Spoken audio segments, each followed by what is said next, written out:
didn't talk about this guy going to be born in 1966 and he's going to mature and be ready at this time or something like that. It doesn't say that. It just said he's going to be revealed. He's been with us forever. He's been with us since the days of Babylon. Danny, I just started the recorder in case I want to post what you're saying, so you could repeat whatever you want.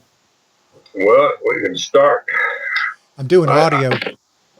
I'm just talking from my heart. The things that we're saying is we're talking about discussing the book of Revelations point by point, and I don't really think we've got the time to do that. I think we need to understand where we are, and I am adamant that the fifth event is economic collapse. That's one of the major points of the fifth event is economic collapse. I've taught this for 15 years, and I've told people that the next major event, which will be the first great woe that's talked about, there's three great woes. That's the very end time events. The first one is manifested by those three things we've talked about, which is martyrdom, invasion of the aliens, which we have seen. It's one of the main things on the news that we have witnessed day after day and week after week, year after year since Obama's presidency, was the invasion of foreigners streaming into this country. That's the invasion of the aliens. That's the locusts that come out of the pit, because we have the witness of the old scriptures telling us that locusts are men with the purpose of destroying land in their minds. What do these people do when they come over here? They don't seek to assimilate. They come over here with the purpose of destroying this country. Look at their La Raza websites and things like that. They don't like our country. They don't like our government.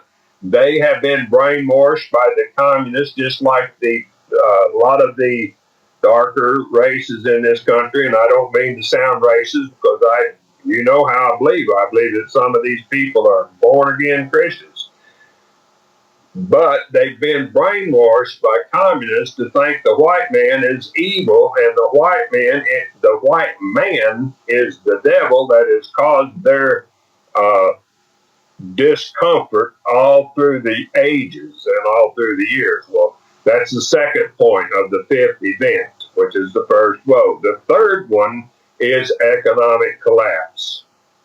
We are seeing that come about and peaking right now.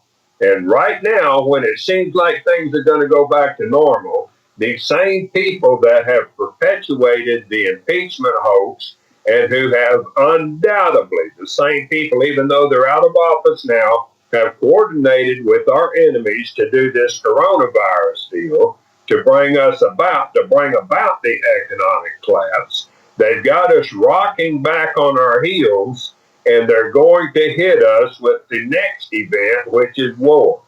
Now, you know from the teachings of Christ and the teachings of the prophets that these events, when they start taking place, are going to happen in a staccato manner, as a woman's birth pangs when she starts getting close to birth.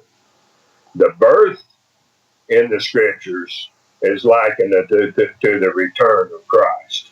So we're going to see these things pick up. It's going to be staccato-like. When in the first chapter of Revelations, where it says, when it talks about he will coming soon, the word that's in that passage is staccato-like, or rapidly.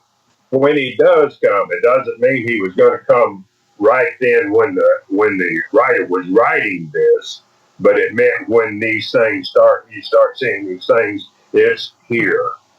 We don't have a lot of time. We do not have time to start at the first verse in the book of Revelations and go through this in group meetings and discuss what all of these things mean. Everybody who is on this thing that we had this morning understands who the people it's talking about are. There's no reason for us to sit here and discuss that endlessly, trying to prove that we're right. We know we're right. What we need to do is be aware of what's fixing to happen right now and to be able to see this, understand this, and get that message out to our people. We don't have much time, and we need to help them purpose. As we talked in our things the other day, we need to get them to understand that they need to confess their sins. They need to repent. They need to get as close to God as they can and get the steel in their backbones that they can stand up and purpose in their hearts that they will not bow.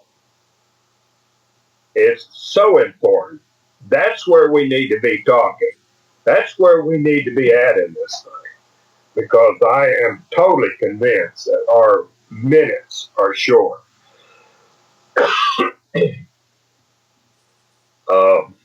Danny, what was the first woe? You entered the set. I remember the second woe, and then the third woe. Second woe was war, and the third one was economic collapse, or maybe I have them reversed. What was the first? The first four are the curses of the law. They are wars, famines, pestilence, and wild beasts. The wild beasts are the false Christ. I would suggest, I would also add the wild beast could be the Nephilim and the things that I talk about too. No, not biblically. Biblically, the beasts are defined as one thing and one thing alone, and that's governments, kingdoms, kings. Anything that's referred to as a beast is a governing entity that is over you. And it even alludes to that back in Deuteronomy, long before the people ever went before Samuel and said, "Give us a king." God warned them what would happen when they rejected him as king and said, "Give us a king like the other nations about us." These four kings, Daniel said, or these four beasts are kings. He gave us the key to know what they are. Now, the Nephilim, as you teach, I don't know anything about Nephilim and stuff, but they very well may be a type or a king. Or actually, they think could be a ruler. If you believe that the people who are causing all of this are Nephilim, then very well they could be a beast.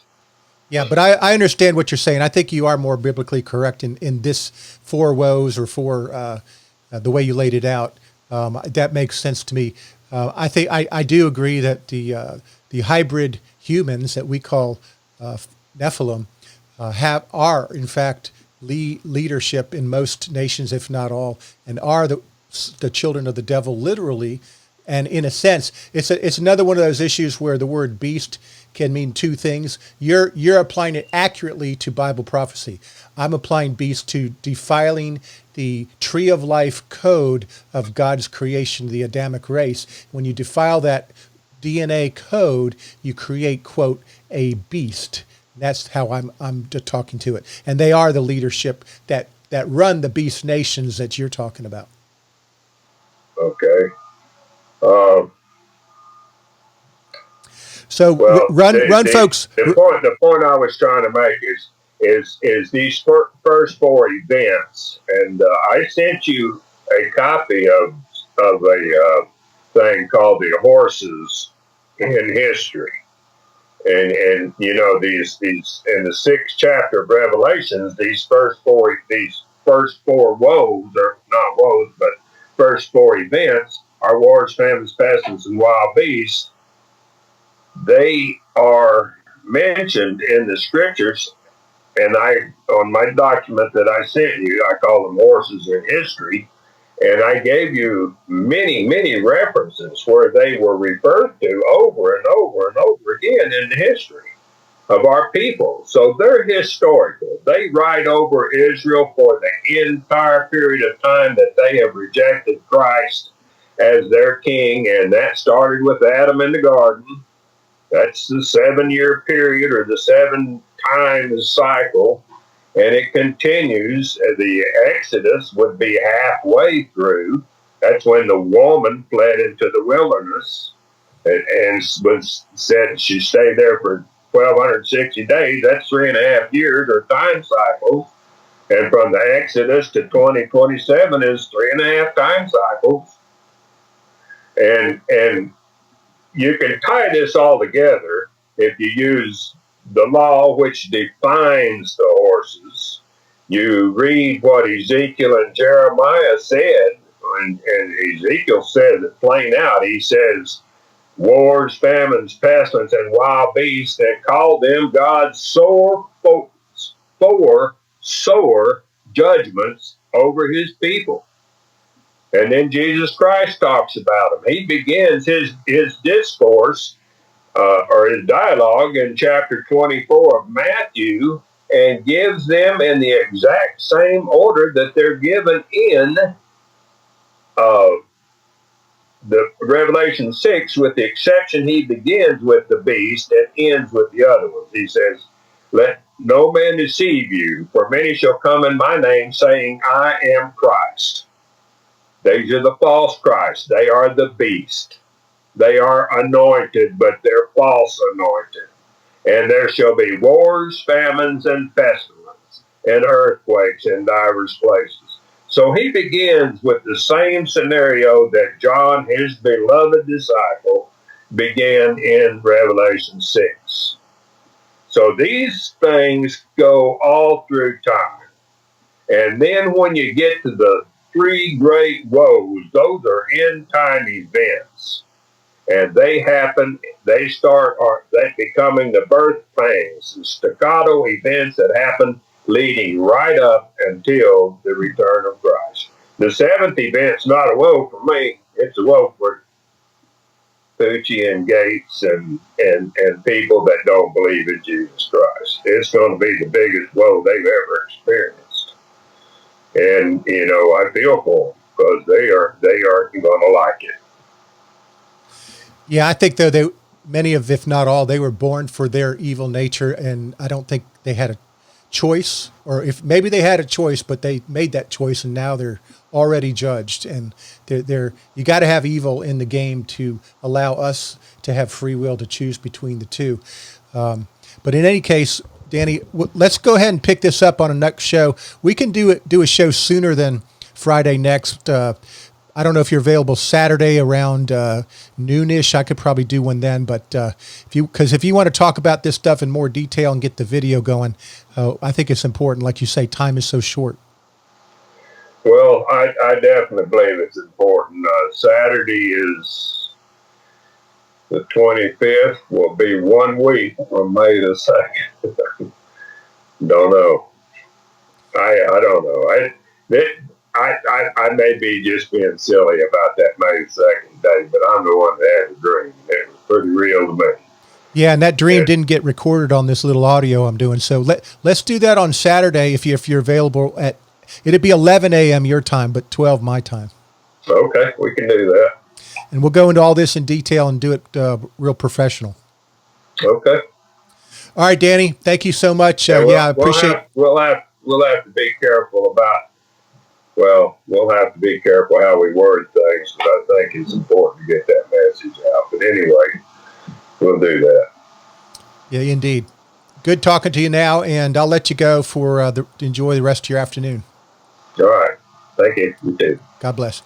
Hey, can you send this to, well, turn the sound off and I'll talk to you a second. Okay, hold on.